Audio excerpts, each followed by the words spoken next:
A paz do Senhor Jesus, eu saúdo a amada igreja em nome do Senhor Jesus Cristo, amém? Este é nosso primeiro culto de 2023, então, antes de mais nada, eu gostaria de desejar à igreja um feliz ano novo, ou como diz um pastor amigo meu, um feliz ano todo, amém? Novamente, para mim, é mais do que uma honra, é um privilégio proclamar e anunciar a palavra do meu Senhor às suas ovelhas, pois eu sei que Ele não precisa de mim, sou eu quem precisa dEle. Assim, eu gostaria que os irmãos e as irmãs, por favor, abrissem suas Bíblias comigo no Evangelho de Mateus. Evangelho de Mateus, nós vamos ler o capítulo 5, dos versos 1 ao verso 20. Mateus, capítulo 5. Vamos fazer a leitura dos versos 1 ao verso 20. Amém? Todos encontraram? Amém. Então diz assim a palavra do Senhor. Vendo Jesus as multidões, subiu ao monte e, como se assentasse, aproximaram-se os seus discípulos. E ele passou a ensiná-los, dizendo: Bem-aventurado os humildes de espírito, porque deles é o reino dos céus. Bem-aventurados que choram, porque serão consolados. Bem-aventurados mansos, porque herdarão a terra. Bem-aventurados os que têm fome e sede de justiça, porque serão fartos. Bem-aventurados os misericordiosos, porque alcançarão misericórdia. Bem-aventurados limpos de coração, porque verão a Deus. Bem-aventurados pacificadores, porque serão chamados filhos de Deus. Bem-aventurados os perseguidos por causa da justiça, porque deles é o reino dos céus. Bem-aventurados sois quando, por minha causa, vos injuriarem e vos perseguirem, e mentindo, disserem todo mal contra vós. Regozijai-vos e exultai, porque é grande o vosso galardão nos céus, pois assim perseguiram os profetas que vieram antes de vós. Vós sois o sal da terra.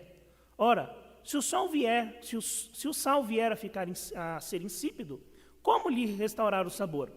Para nada mais presta, senão para, lançado fora, ser pisado pelos homens. Vós sois a luz do mundo.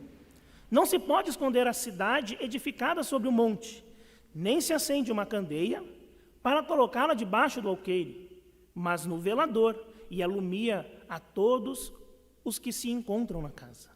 Assim, brilhe também a vossa luz diante dos homens, para que vejam as vossas boas obras e glorifiquem o vosso Pai que está nos céus. Não penseis que vim revogar a lei, ou os profetas. Não vim para revogar, vim para cumprir. Porque em verdade vos digo, até que o céu e a terra passem, nem um i ou um tio jamais passará da lei, até que tudo se cumpra. Aquele, pois, que violar um destes mandamentos, posto que dos menores, e assim ensinar aos homens, será considerado mínimo no reino dos céus. Aquele, porém, que os observar e ensinar, esse será considerado grande no reino dos céus. Porque vos digo, que se a vossa justiça não exceder em muito a dos escribas e fariseus, jamais entrarei no reino dos céus. Amém? Palavras do Senhor. O texto que lemos, como todos sabem, é uma porção, do Sermão do Monte. E esse, por sua vez, é a base de todo o discipulado de Cristo. Tudo o que Cristo falou, ensinou, pregou, praticou, tudo o que fez enquanto esteve encarnado como ser humano, tem suas bases, seus alicerces nesse sermão. Não por acaso, o Sermão do Monte é o maior discurso proferido por Jesus, registrado em todo o Evangelho. Ele abarca os capítulos 5, 6 e 7 do livro de Mateus.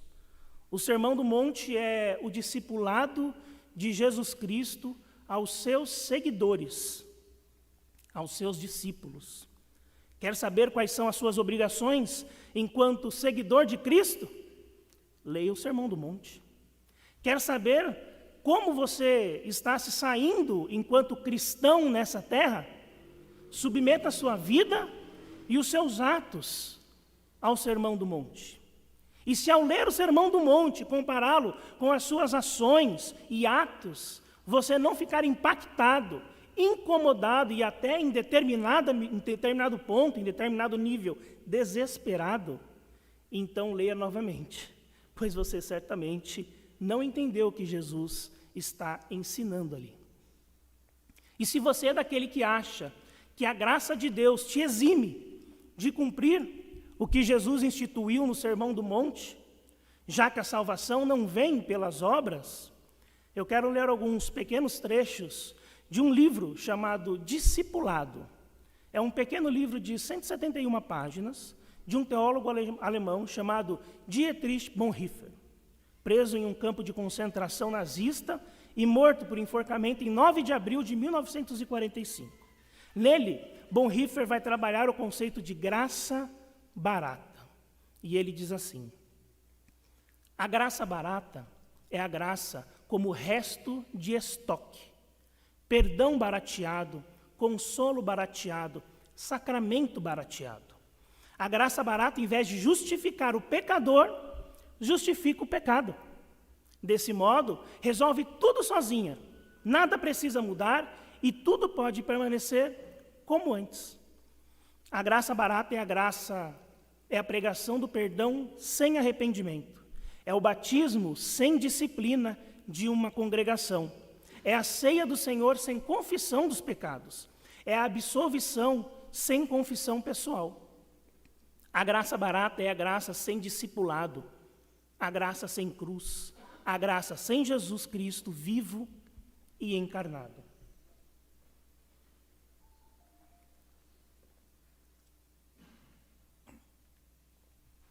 Assim, a marca daquele que é salvo é justamente a mudança de mente, a mudança do seu comportamento, o arrependimento. A marca registrada de um salvo são justamente as suas obras. Não para ser salvo, mas porque foi alcançado pela graça, que em hipótese alguma foi de graça, mas paga por um alto preço, qual seja o sangue de Cristo derramado na cruz. E é assim também que nos ensina o apóstolo Paulo, em Efésios 2,10, quando ele diz: pois somos feitura dele, criados em Jesus Cristo, em Cristo Jesus, para as boas obras, as quais Deus de antemão preparou para que andássemos nela. Assim, não é porque a salvação é de graça que ela tenha que ser barata ou barateada. Jesus começa o Sermão do Monte com 9 bem-aventuranças, que invertem a lógica do mundo com a lógica dos céus. Quanto menos você é na terra, mais você é nos céus. Nos 11 primeiros versos, Jesus está pavimentando a estrada por onde todos os seus ensinamentos passarão. As bem-aventuranças servirão como régua de medir, onde a lógica apresentada sempre será baseada no fato de que o que é considerado menor na terra é considerado maior no reino dos céus. Na sequência, a partir do verso 13, Jesus aponta para os seus discípulos, para os que o seguiam, e faz 2 afirmações. Vós sois o sal da terra e vós sois a luz do mundo. Perceba que Jesus não manda que seus discípulos sejam o sal da terra ou a luz do mundo. Ele afirma: vós sois o sal da terra, vós sois a luz do mundo. No entanto, após cada uma dessas afirmações, Jesus também faz 2 considerações a cada uma dessas 2 afirmações.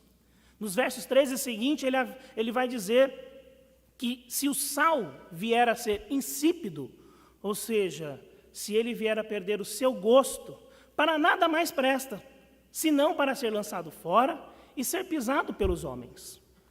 E da mesma forma como é impossível esconder uma casa edificada sobre o monte, também ninguém acende uma lâmpada e a coloca no lugar mais baixo do cômodo.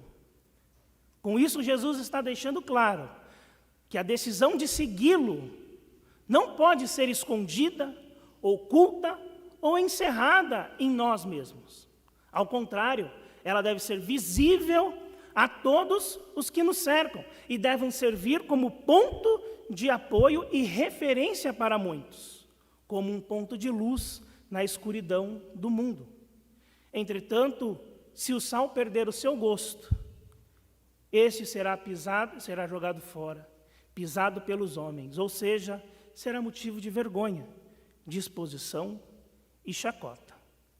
Após esses dois momentos, Jesus afirmará que não veio revogar a lei, antes, pelo contrário, veio cumpri-la, asseverando que se a justiça de seus discípulos não exceder, e muito, a justiça dos escribas e fariseus, eles jamais entrariam no reino dos céus. Eu vou repetir.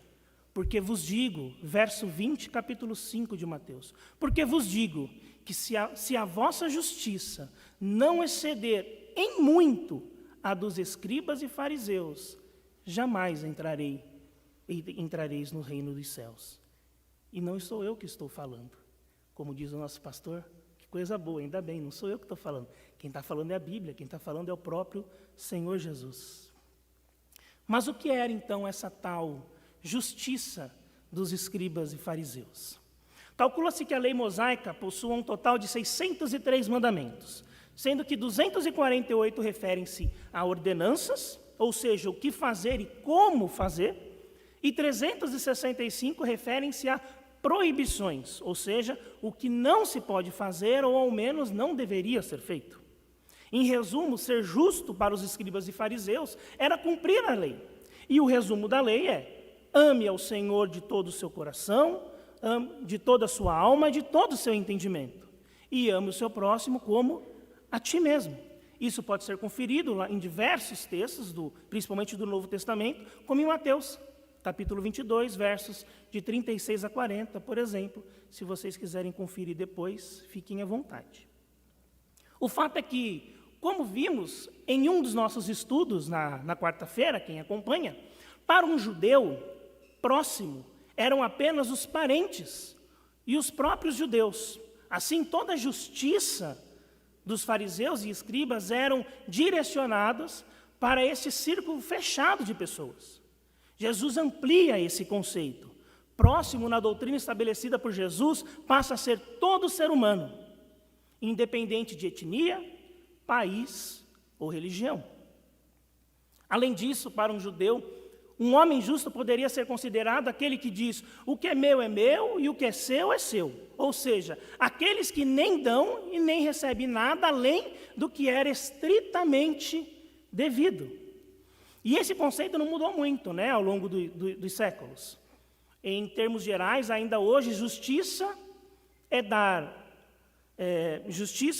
a cada um o que lhe é de direito, o que ele merece, estando sempre em conformidade com o que é justo e correto. O problema é que, devido ao fato de a justiça ser considerada cega, como sinônimo de imparcialidade, e esse é um conceito grego antigo que vem lá desde o 7º século antes de Cristo, muitas vezes sua cegueira impede ver o desequilíbrio da balança. E assim, tanto os fariseus, os escribas, como também nós nos dias de hoje, a justiça é sempre mais rigorosa quando requeremos em nosso favor. Quando somos injustiçados, exigimos a punição e o castigo alheio, mas não o contrário. Buscamos a nossa justiça própria quando queremos ser favorecidos, mas a esquecemos quando ela nos acusa. Segundo a justiça dos fariseus, dos escribas, e a nossa justiça também nos dias de hoje, o outro merece sempre ser punido e pagar as consequências dos seus erros. Mas se somos nós o culpado, buscamos parcialidade ou uma brecha para nos inocentar. A justiça dos escribas e fariseus era uma justiça pro forma, ou seja, uma justiça de aparência, uma moralidade que apontava a culpa das pessoas, mas jamais se viam como culpado, uma justiça que buscava o reconhecimento do público. E por isso Jesus foi tão enfático e categórico, porque vos digo que se a vossa justiça não exceder em muito a dos escribas e fariseus, jamais entrarei no reino dos céus. O fato é que, após dizer estas palavras, o próprio Jesus ensinará e instituirá e discipulará os seus seguidores em como exceder essa justiça dos escribas e dos fariseus. Mais do que isso, no Sermão do Monte, que contempla os capítulos 5, 6 e 7, como falamos no início, Jesus ensinará seus discípulos a viverem no mundo, porém, com ações que espelhem o reino de Deus. O Sermão do Monte serve como uma espécie de índice para o ministério de Jesus.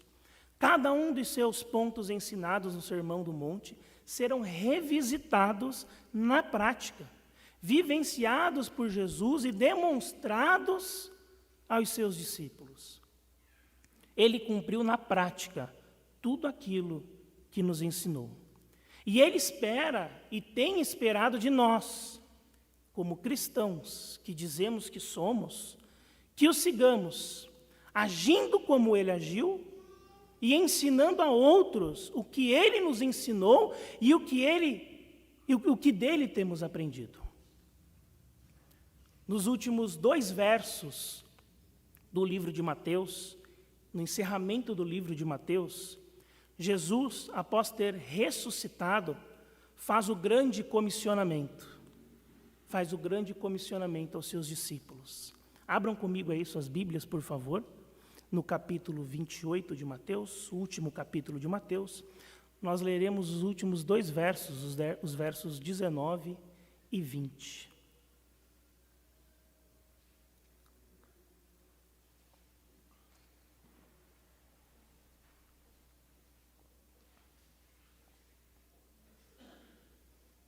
Amém?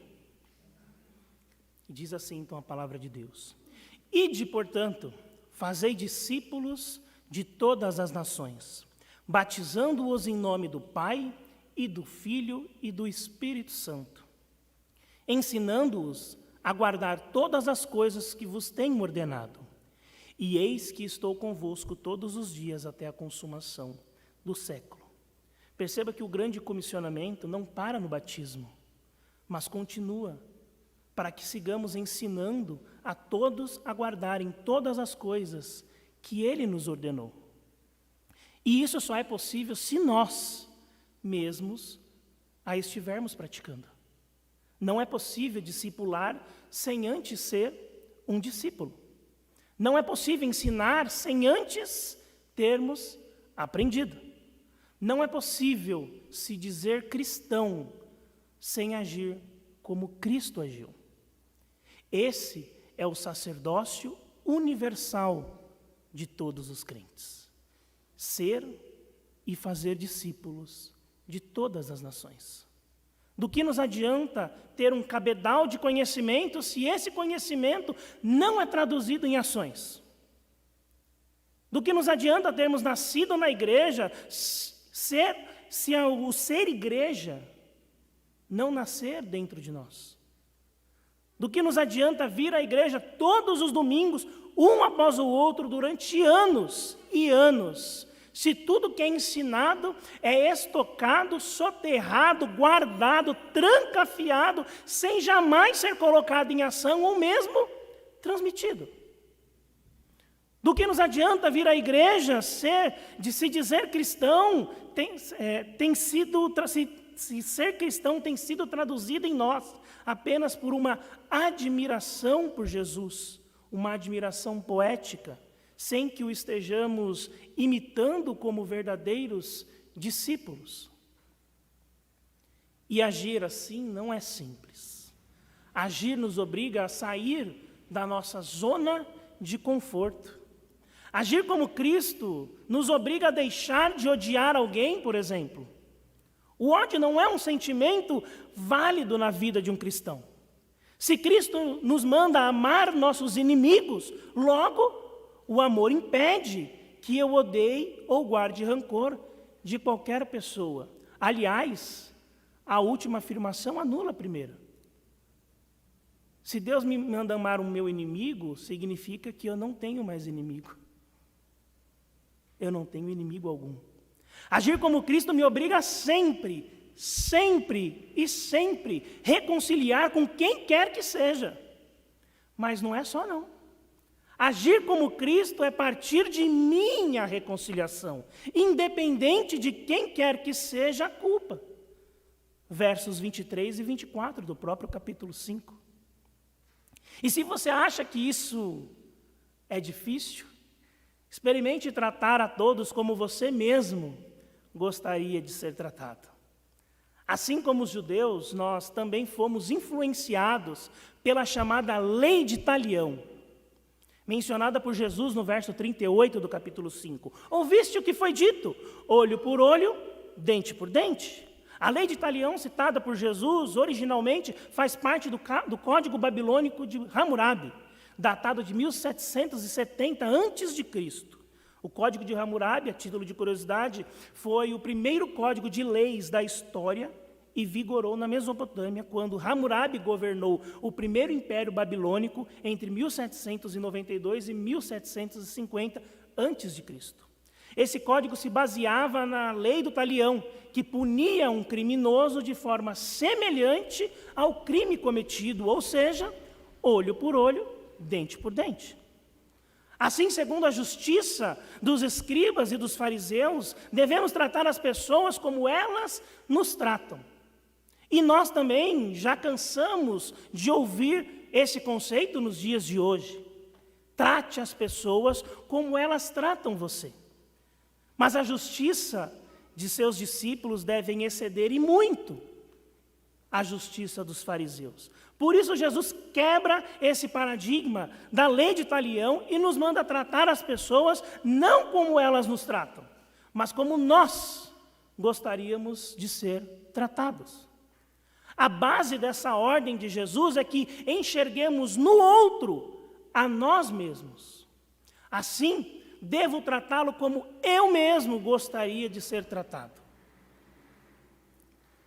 Se você gosta de ser tratado com misericórdia, trate a todos com a mesma misericórdia que você gostaria de ser tratado.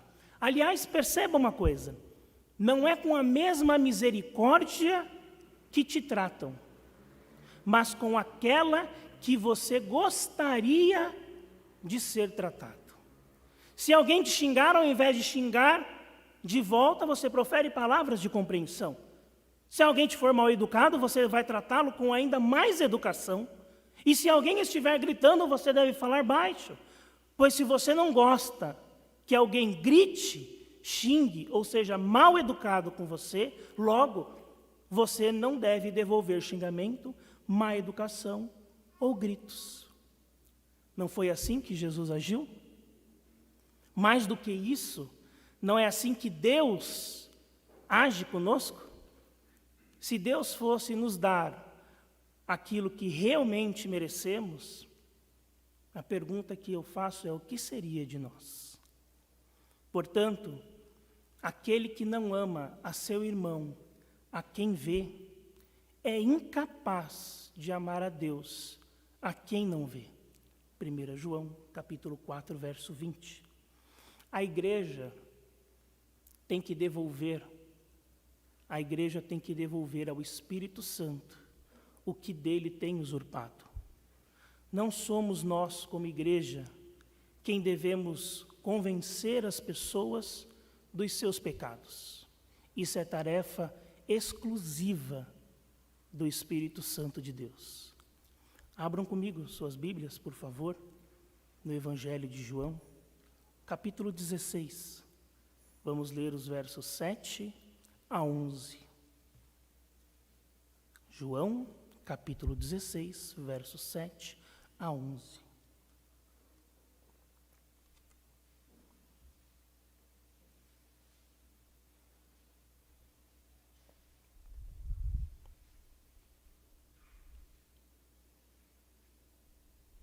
Amém?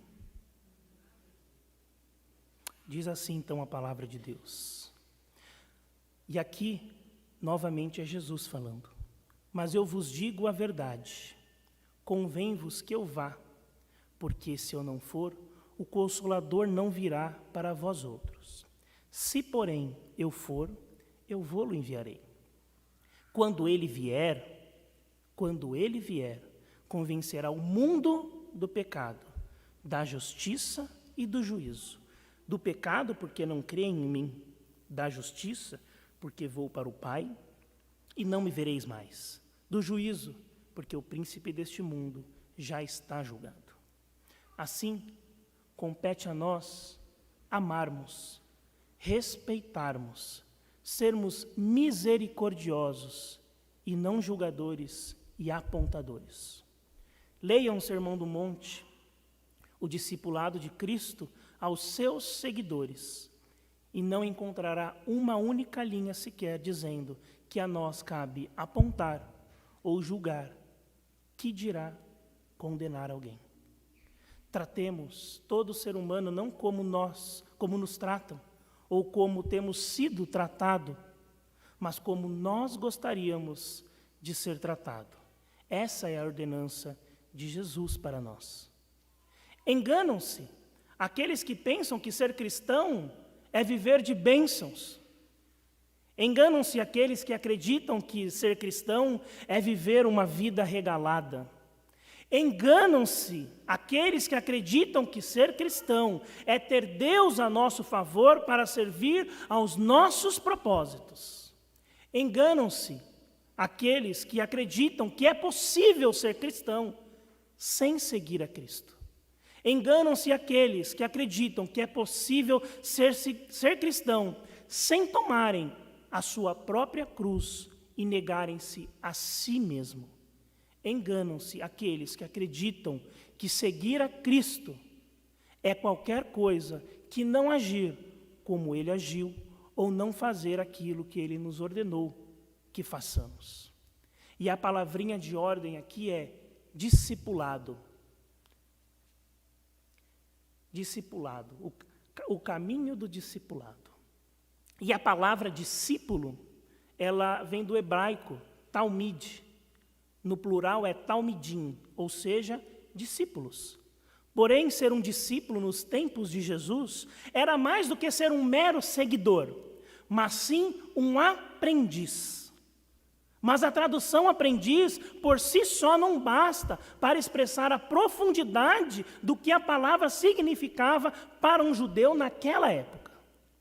Por isso existia em Israel um ditado que dizia o seguinte: cubra-se com a poeira dos pés do seu rabi. Rabi em hebraico é mestre.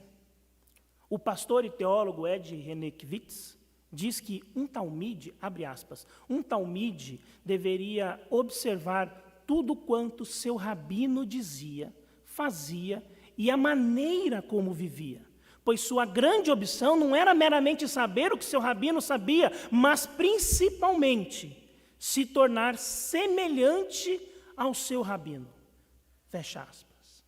A relação rabino-talmide, mestre-discípulo, era intensa e pessoal. E enquanto o rabino ensinava a sua interpretação da lei e vivia como modelo aos olhos dos seus discípulos, como foi Jesus, cada discípulo fazia todo o possível, em tudo, imitar seu rabino, de maneira a que se tornasse igual a ele.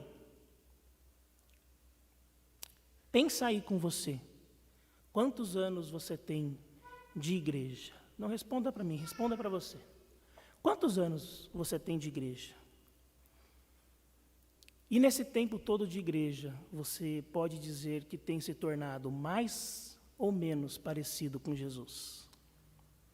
Karl Barth, um brilhante teólogo suíço, falecido em 1968, alguns dizem que o maior teólogo do século XXI, também escreveu um livretinho de 69 páginas, com o título Chamado ao Discipulado.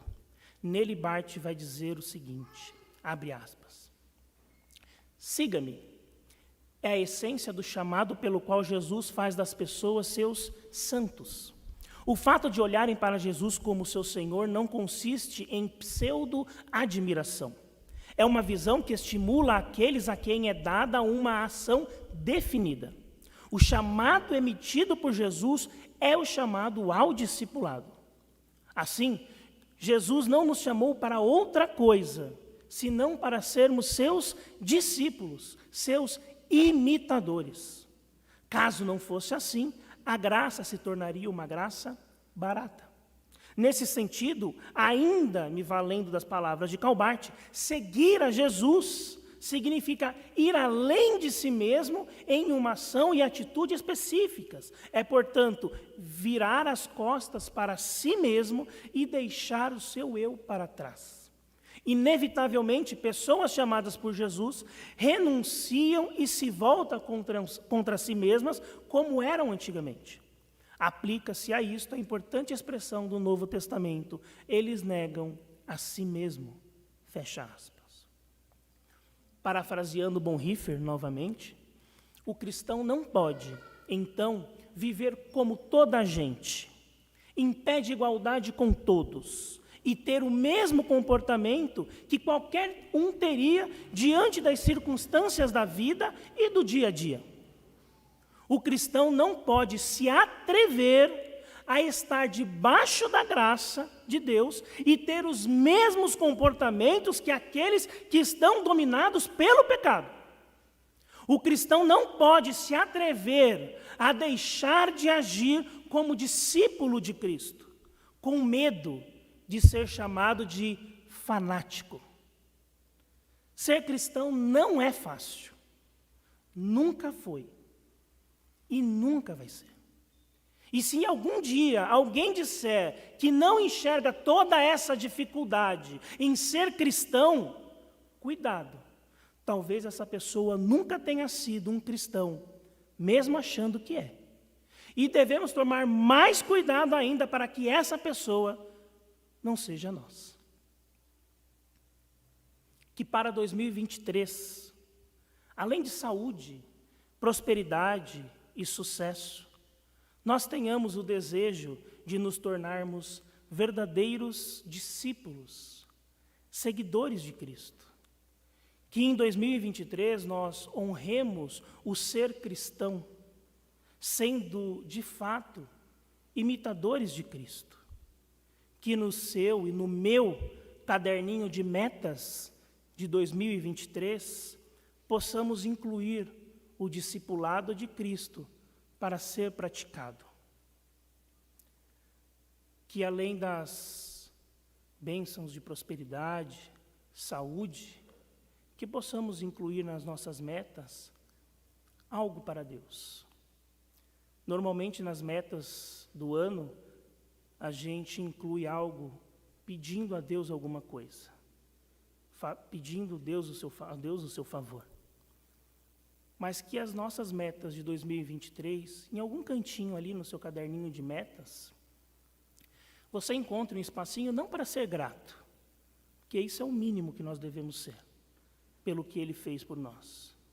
Mas que você encontre ali, no seu caderninho, um espacinho para fazer algo por Ele também. Não só pedir, não só agradecer, mas que possamos encontrar um espaço para também nos doarmos a Ele, para fazer algo por Ele, para fazer algo para o reino de Deus.